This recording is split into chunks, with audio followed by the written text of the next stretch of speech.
परिचय। छात्रों, आज हम कार्बनिक रसायन के बारे में पढ़ेंगे। सर, कार्बनिक रसायन क्या है? कार्बनिक रसायन रसायन शास्त्र की एक शाखा है जिसके अंतर्गत कार्बन और हाइड्रोजन युक्त यौगिकों का अध्ययन किया जाता है। सर, कार्बन कार्बन परमाणु कैसे जुड़े होते हैं?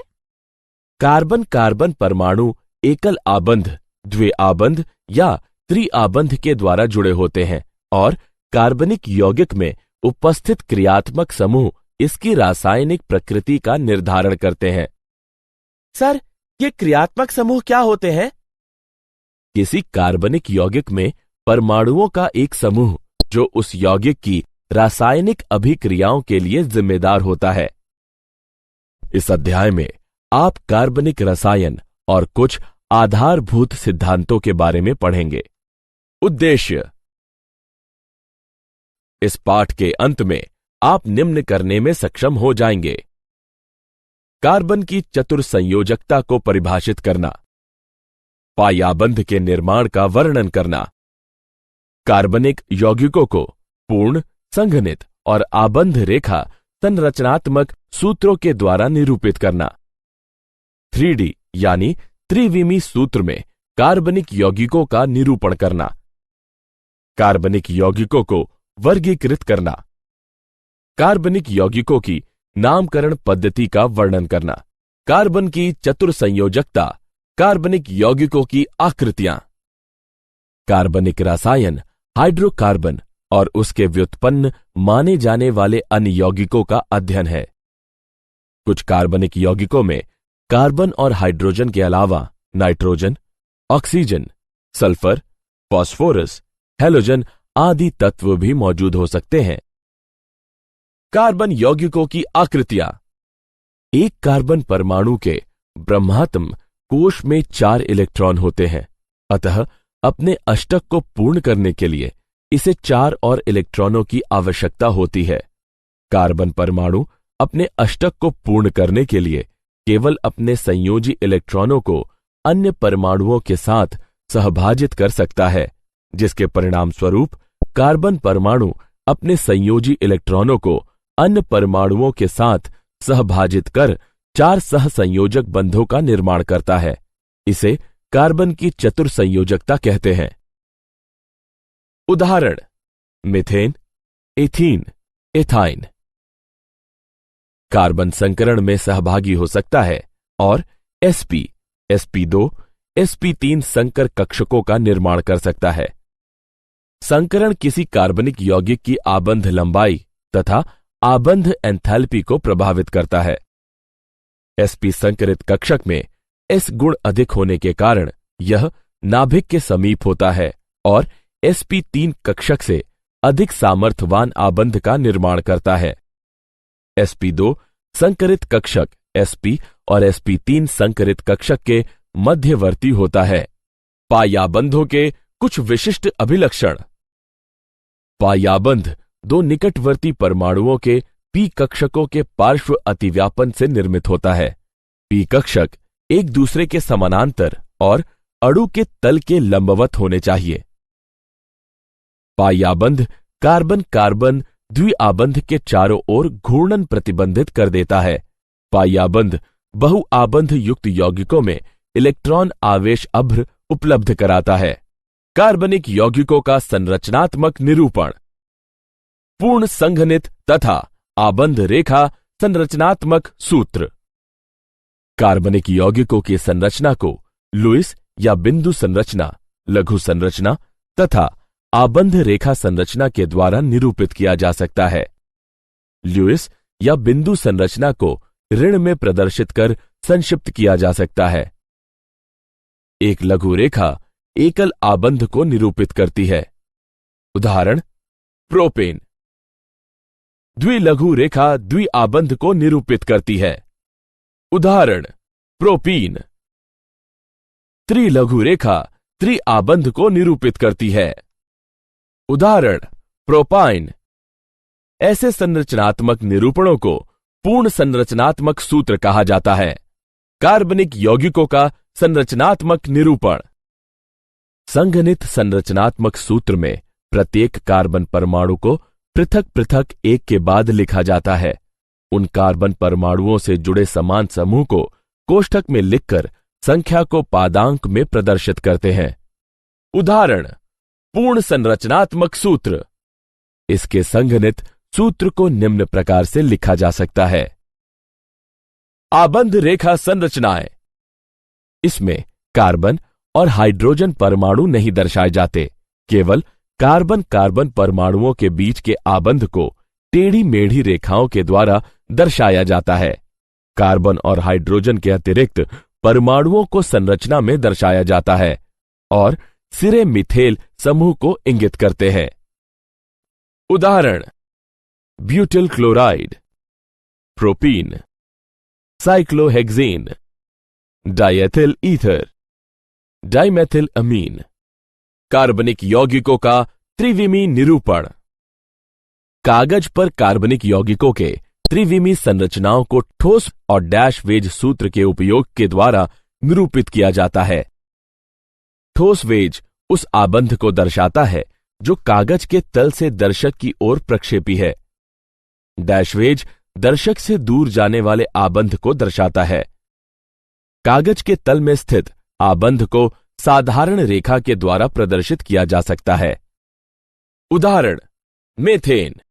कार्बनिक यौगिकों का वर्गीकरण। कार्बनिक यौगिकों को अचक्रीय अथवा विवृत श्रृंखला यौगिक और चक्रीय या बंद श्रृंखला या वलय यौगिक में वर्गीकृत किया जा सकता है। चक्रीय यौगिकों को आगे समचक्रीय या कार्बोसाइक्लिक यौगिक और विषम चक्रीय यौगिक में विभाजित किया जा सकता है। समचक्रीय को आगे एलिसाइक्लिक और एरोमेटिक यौगिकों में विभाजित किया जा सकता है। यह एरोमेटिक यौगिकों को आगे बेंजीनाइड और एबेंजीनॉइड यौगिकों में विभक्त किया जा सकता है। अचक्रीय या विवृत श्रृंखला यौगिक। अचक्रीय यौगिक विवृत श्रृंखला यौगिक होते हैं और ये एलिफैटिक यौगिक भी कहलाते हैं। एलिसाइक्लिक या बंद श्रृंखला या वलय यौगिक। एलिसाइक्लिक वे कार्बनिक यौगिक होते हैं जिसमें 3 या अधिक कार्बन परमाणु आपस में जुड़कर वलय का निर्माण करते हैं। एरोमेटिक यौगिक। एरोमेटिक यौगिक वे कार्बनिक यौगिक हैं जिनमें बेंजीन और अन्य चक्रीय यौगिक सम्मिलित होते हैं। बेंजीन, नेप्थलीन, टॉलीन, आयोडीन, बाइफेनिल, एंथ्रेसीन, फेनॉन्थ्रेरीन इत्यादि बेंजेनाइड एरोमेटिक यौगिक हैं। ट्रोपोलिन आदि एबेंजेनाइड यौगिक हैं। विषम चक्रीय एरोमेटिक यौगिक।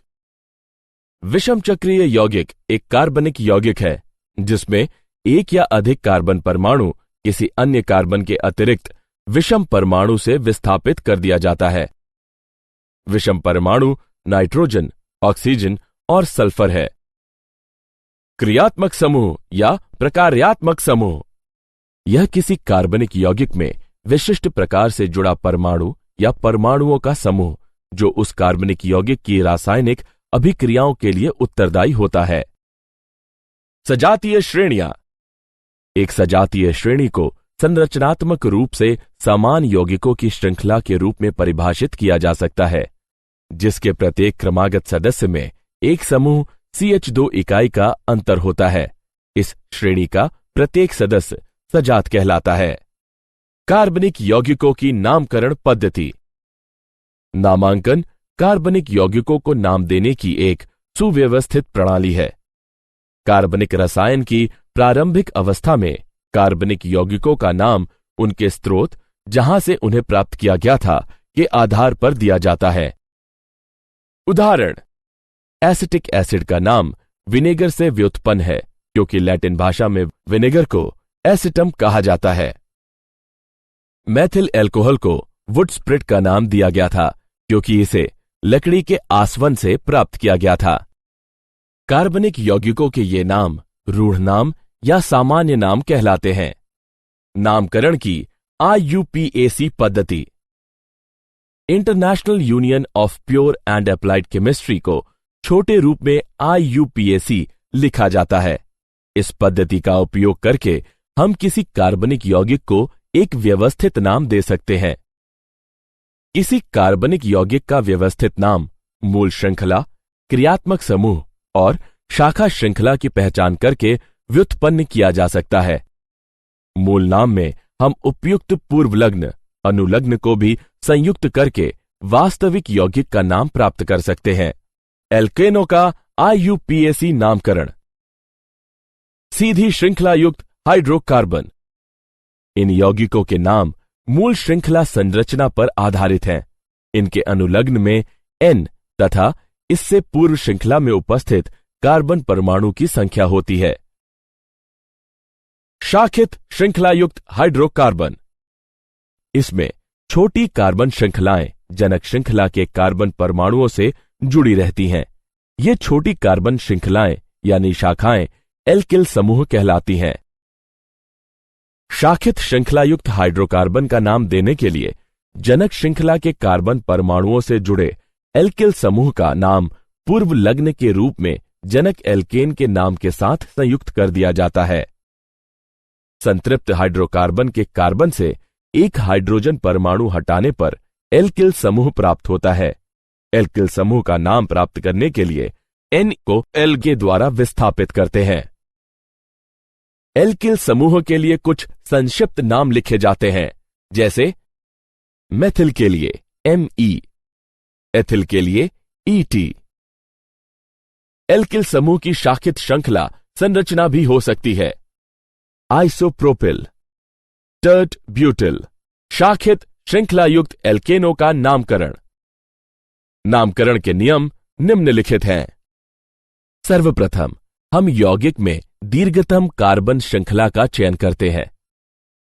जनक श्रृंखला के कार्बन परमाणुओं का अंकन किया जाता है, जिससे जनक एल्केन से जुड़े कार्बन परमाणु को पहचानने में मदद मिलती है।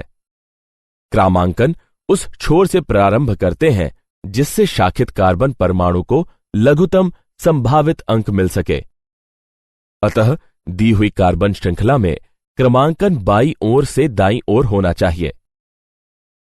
इसके उपरांत मूल एल्केन के नाम में एल्किल समूह के नाम पूर्वलग्न के रूप में संयुक्त करते हैं। अतः दिए गए कार्बनिक यौगिक का नाम 3 एथिल 1 मेथिल हेप्टेन होगा। शाखित श्रृंखला एल्केनों का नामकरण। यदि प्रतिस्थापी समूह समान हो तो उनकी संख्याओं के मध्य अल्प विराम लगाया जाता है और पूर्वलग्न का उपयोग किया जाता है। जैसे 2 के लिए डाई, 3 के लिए ट्राई, 4 के लिए टेट्रा, 5 के लिए पेंटा, 6 के लिए हेक्सा, 7 के लिए हेप्टा, 8 के लिए ऑक्टा, 9 के लिए नॉन और 10 के लिए डेको। उदाहरण 2,3 डाइमेथिल हेप्टेन। यदि 2 प्रतिस्थापी समूह दोनों छोरों से समान स्थिति पर आते हैं तो निम्नतम संख्या उस कार्बन को दी जाती है जो अंग्रेजी वर्णमाला क्रम में पहले आता है।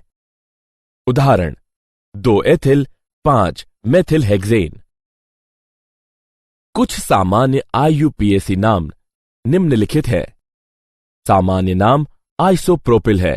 इसका IUPAC नाम 1 मेथिल एथिल और इसकी संरचना है। सामान्य नाम सेक ब्यूटिल। इसका IUPAC नाम 1 मेथिल प्रोपिल और इसकी संरचना है। सामान्य नाम आइसोब्यूटिल है। इसका IUPAC नाम 2 मेथिल प्रोपिल है और इसकी संरचना है। सामान्य नाम टर्ट ब्यूटिल है।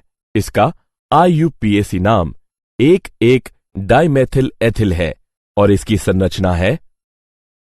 सामान्य नाम नियोपेंटिल।